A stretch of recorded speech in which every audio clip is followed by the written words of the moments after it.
Gawa niya yun, inilibing na lang niya doon sa tabi ng ugilid ng hospital yung anak niya. Kasi 2 araw na, hindi natin alam, baka mamaya meron pa silang bayarin sa hospital na hindi nila mabayaran.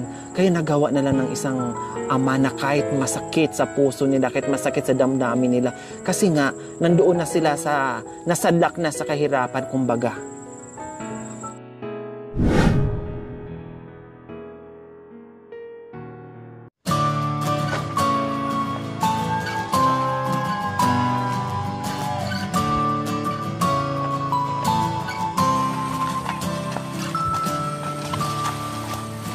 Magandang hapon po sa ating lahat mga kabayan. Kung naalala nyo po, yung ating na-vlog na isang katutubong Aitas na buntis po mga kabayan. No, grabe naging emotional po siya doon sa huling vlog natin kung paano nangyari yung namatayan siya ng bata, no? Dahil hindi na umabot sa ospital, dahil nandito sila sa malayo na kabihasnan po sa bayan. So, ayan po mga kabayan, pinuntahan natin, binalikan natin muli dahil para mai-advance natin yung ating surprise sa kanya para doon sa panganganak niya. And then, kumustahin natin kung ano na ang kalagayan nila. Kaya tara mga kabayan, puntahan natin si Ate Buna. So, ayan po mga kabayan, yung bahay ni Ate Buna, no? Kumot-kumot lang din. Trapal dito. Tao po. Hi po. Hello, Kuya Eric. Kumusta? Wow, siguro ang lamig ng bahay nyo kasi puro kumot, puro tela. O, kumusta ang hapon? Nasaan si Ate Buna? Hello. Kumusta? Ay! Nagulat naman ako sa'yo. May hawak-hawak ka na ng nanganak ka na? Opo, kahapon po. Oh my gulay. Wow! Ano yan siya? Si Babae po. baby girl. Kabit ko lang yung mic, Ate Bon. Wow! Hello, baby girl. Sabi mo 22 or 25 ka manganak. 25 11 pa ngayon. Ewan ko po yung doktor. Baka siguro napagkamalian niya yung ano po, yung araw. Kaya sabi ko, kahapon po nagulat. Sa bagay, kaya sabi ko nung nakaraan sa'yo, diba? Sabi ko, yung buwan pwede, pero yung araw pwedeng ma-advance, pwedeng ma-late. Opo. Kahapon po, sana pupunta kami sana kahapon. Sabi ng tito niya, dito na lang kayo, baka Malayo. Malayo. Kasi mas malayo. Dito mas okay pa dito. O, Baka kumusta naman yung mabema. panganganak mo? Ate Buna, normal? Normal po. O kumusta sabi ng doktor? Sabi niya po, normal daw.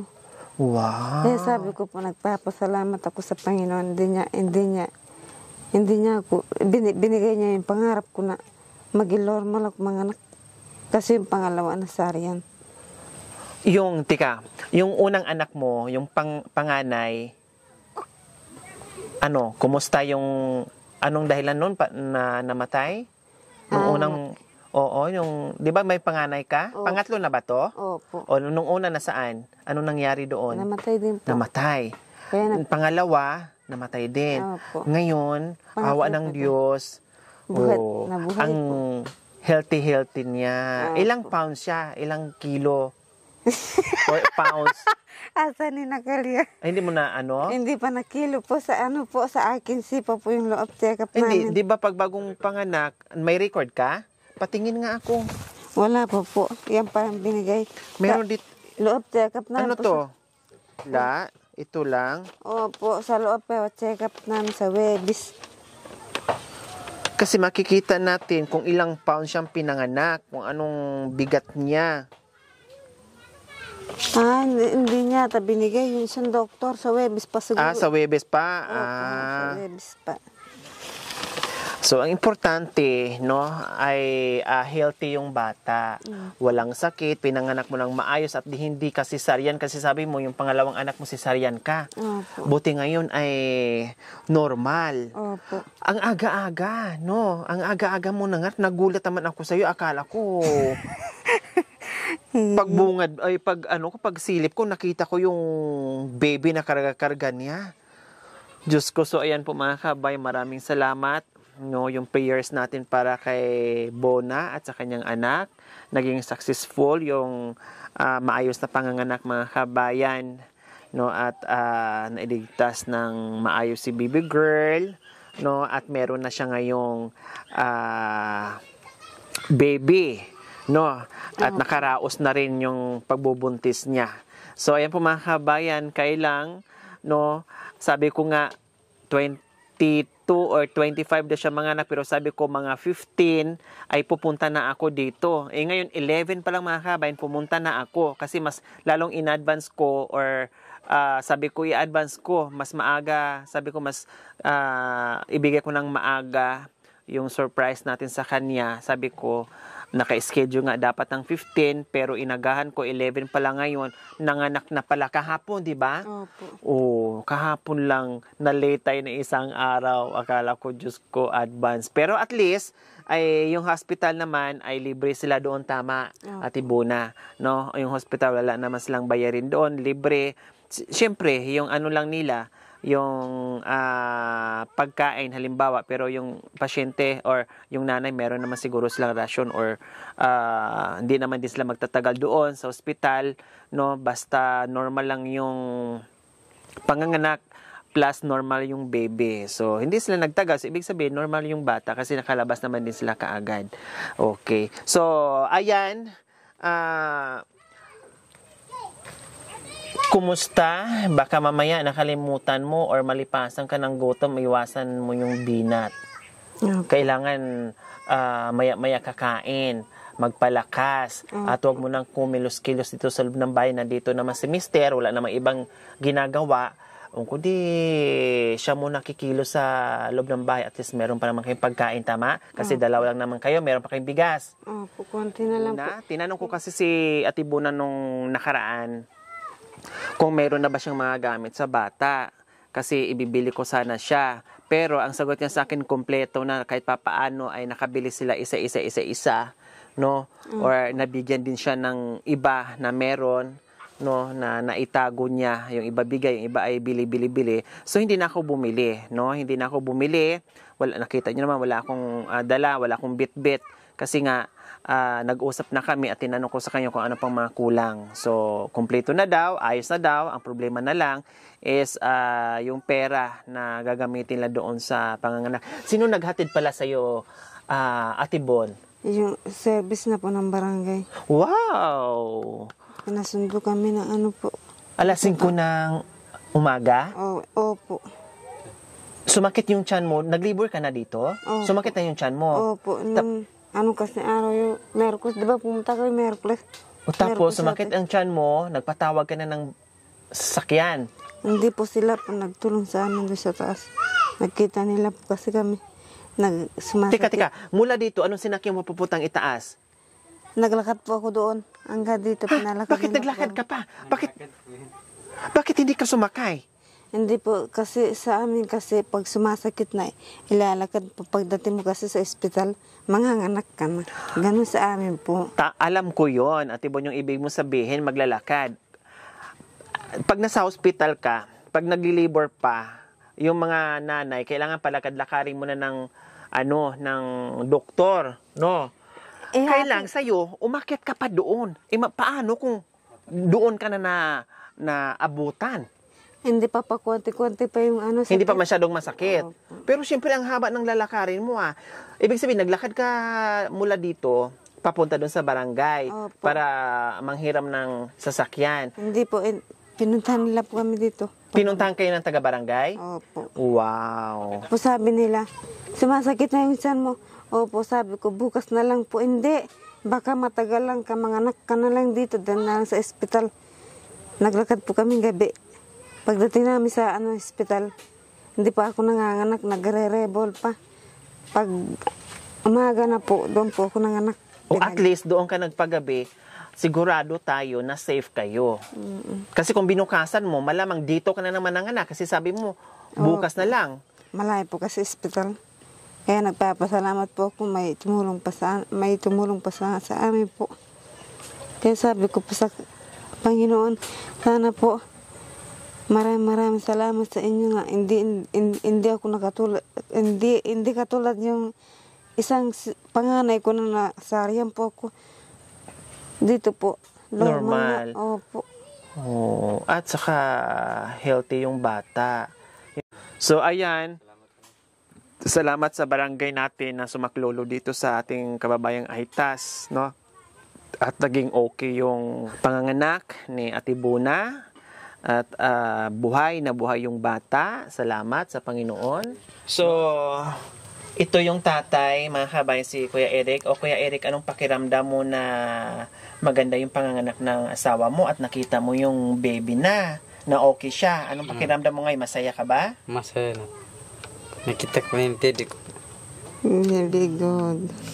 At saka, baby girl. Anong pangalan? Joanna po. Ha? Joanna po. Joanna, wow. Buna, tapos Eric. Mukhang wala dun sa dalawang pangalan na mag-asawa. Siguro yun lang gusto nila. Joanna. Wanna close my eyes. I do wanna close. Ngayon po sumasakit na po niya. Pumunta ko sa taas. Dito po. Nanganak na yung asawa. Ayun, dapat alert. Di ba sabi ko, kailangan i-advance yung punta sa hospital. Wag na kayong pumunta doon sa malayo kasi delikado nga. Kasi kung nagkataon na naman, wag naman, buti hindi nangyari. Kung di maayos, masaya ang lahat. No? Kahit mahirap ang buhay, at least walang nawala sa pamilya nyo, malusog yung baby. So yung importante doon na hindi na ulit yung nangyari noon, na grabe na yung stress nyo, grabe na yung problema, wala pang pera, namatay pa ng baby, hindi alam kung anong pampaburol, panggastos, pang ano, kaya labag man sa kalooban mo, alam ko nasaktan ka doon sa nangyari, nandoon na tayo sa no choice, kaya nagawa mo yung, kung ano man yung nagawa mo doon sa anak mo dati, no? So ngayon, kahit pa paano, ay okay, yun na lang pasasalamatan natin. At nandito kami, Kuya Eric and Ate Buna, kasi maghatid kami sa aming surprise sa inyo. At natapos na natin yung anak, walang bill, walang binayaran doon, no? Hindi nakabigay din tayo ng ayuda no nakaraang araw. At kung ano man ang biyaya na ipagkaloob natin sa kanya ngayon, ay syempre titinan natin kung ano pang ibang pwede lang gawin doon sa pera para kahit paano ay magamit, no, sa tama. At nakita naman natin yung kalagayan na dito, napakalamig napakalamig as in kawawa yung baby. So titinan natin, okay? So ito, shout out kay Ma'am Lynn Macmillan from Warner Robins, Georgia, USA. Nagpaabot ng 10,000. So dito ko lang ibigay ha, kasi may hawak kang baby ha. Okay, 1,000 kay Eric, 2,000, 3,000, 4,000, 5, 6, 7, 8, 10,000 pesos. Shout out kay Ma'am Lynn Macmillan from Warner Robins, Georgia, USA, sa inyong ginintuang puso. Ma'am Lynn, nagpapasalamat po kami sa tulong ninyo pong binigay. Sana po, hindi po kami marami pa sana yung matulungan ninyo po. Sana po, maraming salamat po sa binigay ninyo. Kundi po kayo tumulong sana sa amin po. Sana po, ganito po sana po yung buhay namin po. Maraming salamat po kasi po marami natulungan niyo po. Katulad namin mga kulot. Sana po marami pa sana yung matulungan ninyo po. Kaya maraming salamat po sa Panginoon. Nagpapasalamat po kami, Ma'am Lynn. Ayan. Salamat po, Ma'am Lynn. Malaki na po tulong sa amin po. Diba, masaya ako na naabutan ko, although late yung ating surprise sa kanila ng isang araw, no, dahil maaga pala nanganak si Ate Bona, pero masaya ako ng datnan na okay yung balita, na walang problema, no, at nakaraos na. Dahil ako'y nalungkot noon sa balita noon, no, na unang anak namatay, pangalawang anak namatay, hanggat sa dami ng problema na hindi na nakayanan, hanggat yung bata nga ay nailibing na lang doon sa hospital, no, sa gilid ng hospital, dahil hindi na natin alam yung mga problema ni Kuya Eric at ni Ate Bona. Dahil hindi biro po pag namatayan tayo ng mahal natin sa buhay, yung anak, naku po, hindi natin alam kung anong gagawin natin, no? So ganun pa man, yung 10,000, no, para sana doon yan sa panganganak ni Ate Bona, kompleto naman na sa gamit, wala namang problema, libre naman sa hospital, wala namang binayaran, no, hinatid naman sa ambulance ng barangay. So nakita ko kasi, suggestion ko lang, Kuya Eric and Ate Bona, nakita ko na halos wala, tela talaga o kumot ang nakapalibot sa bahay nyo, no? Although nakayero siya, okay naman yung mga braces, no? Ang problema lang taga ay dingding at saka itong sahig, no? So ang suggestion ko, Kuya Eric, na kahit papaano ay malagyan natin ng palibot mula doon sa wali, mula doon paikot na ganyan. Tapos itong sahig, kasi malamigan yung bata, no, baka magkasakit na naman, no, malamig dito dahil nandito ka sa kabundukan. So kailangan ay isawali mo yan, dingdingan mo yan, tapos ayusin ito kasi delikado kay Bona din, no, bagong panganak, tapos may baby na kayo. Siyempre darating ang panahon, nagapang-gapang yan, no, ay mahulog dito, tapos lagyan mo to ng sira, no, pintuan. Para kahit papaano ay matuwa yung ating sponsor na makita na may nabago sa buhay niyo. Kasi ang pera ay suntok sa buwan, yung mga biyaya na hindi natin alam kung kailan darating. Kung meron, siyempre wag na natin pakawalan, no, gamitin natin talaga sa maayos, sa tamang paggamit.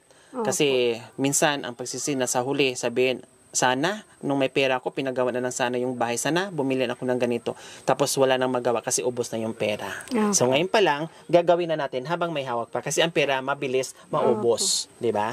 Maraming salamat po. Shout out kay Ma'am Lynn Macmillan from Warner Robins, Georgia, USA. And shout out din kay Ma'am Illuminada. And shout out din kay Ma'am Cone. Maraming salamat po.